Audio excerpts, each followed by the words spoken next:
John chapter 6.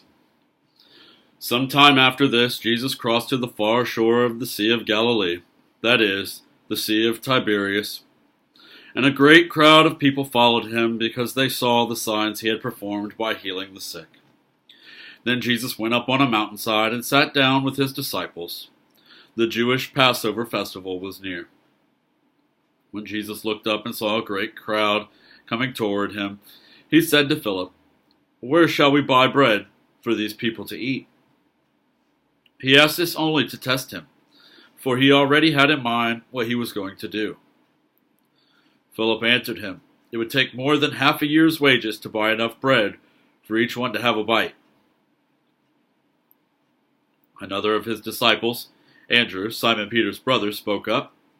"Here is a boy with 5 small barley loaves and 2 small fish. But how far will they go among so many?" Jesus said, "Have the people sit down." There was plenty of grass in that place, and they sat down. About 5,000 men were there. Jesus then took the loaves, gave thanks, and distributed to those who were seated as much as they wanted.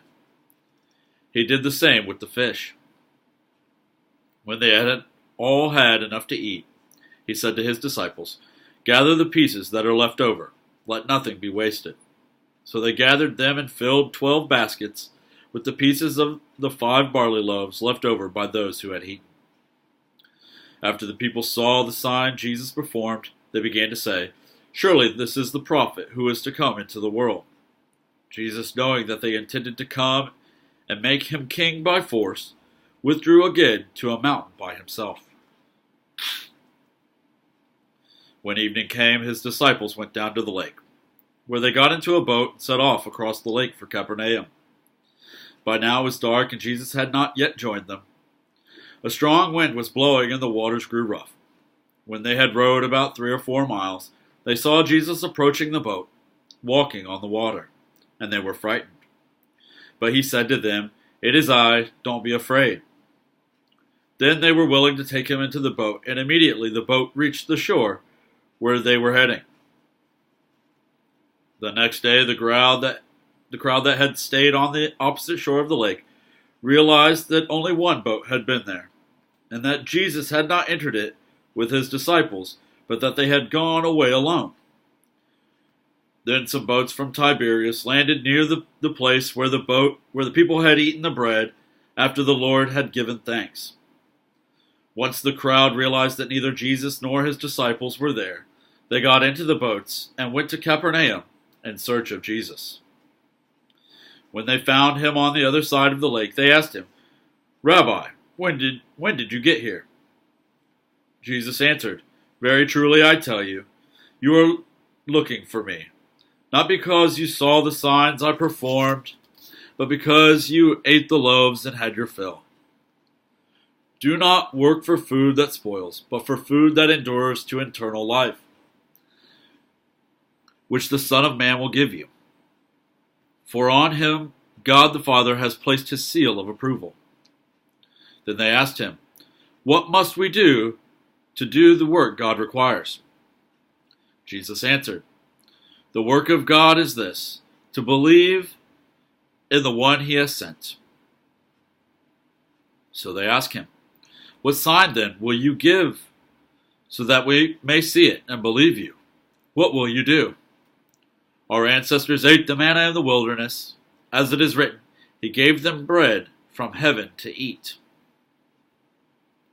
Jesus said to them, "Very truly I tell you, it is not Moses who has given you the bread from heaven, but it is my Father who gives you the true bread from heaven.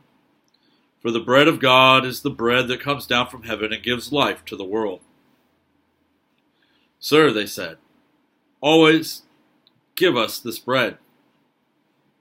Then Jesus declared, "I am the bread of life. Whoever comes to me will never go hungry, and whoever believes in me will never be thirsty. But as I told you, you have seen me, and still you do not believe. All those the Father gives me will come to me, and whoever comes to me I will never drive away. For I have come down from heaven not to do my will, but to do the will of him who sent me. And this is the will of him who sent me, that I shall lose none of all those he has given me, but raise them up at the last day. For my Father's will is that everyone who looks to the Son and believes in him shall have eternal life, and I will raise them up at the last day." At this the Jews there began to grumble about him because he said, "I am the bread that came down from heaven." They said, "Is this not Jesus, the son of Joseph, whose father and mother we knew? How can he now say, 'I came down from heaven'?" "Stop grumbling among yourselves," Jesus answered. "No one can come to me unless the Father who sent me draws them, and I will raise them up at the last day. It is written in the prophets, they will all be taught by God. Everyone who has heard the Father and learned from him comes to me. No one has seen the Father except the one who is from God. Only he has seen the Father. Very truly I tell you, the one who believes has eternal life. I am the bread of life. Your ancestors ate the manna in the wilderness, yet they died. But here is the bread that comes down from heaven, which anyone may eat and not die. I am the living bread that came down from heaven. Whoever eats this bread will live forever. This bread is my flesh, which I will give for the life of the world." Then the Jews began to argue sharply among themselves, "How can this man give us his flesh to eat?" Jesus said to them, "Very truly I tell you, unless you eat the flesh of the Son of Man and drink his blood, you have no life in you. Whoever eats my flesh and drinks my blood has eternal life, and I will raise them up at the last day. For my flesh is real food, and my blood is real drink. Whoever eats my flesh and drinks my blood remains in me, and I in them. Just as the living Father sent me, and I live because of the Father, so the one who feeds on me will live because of me. This is the bread that came down from heaven. Your ancestors ate manna and died, but whoever feeds on this bread will live forever." He said this while teaching in the synagogue in Capernaum. On hearing it, many of his disciples said, "This is the hard teaching. Who can accept it?" Aware that his disciples were grumbling about this, Jesus said to them, "Does this offend you?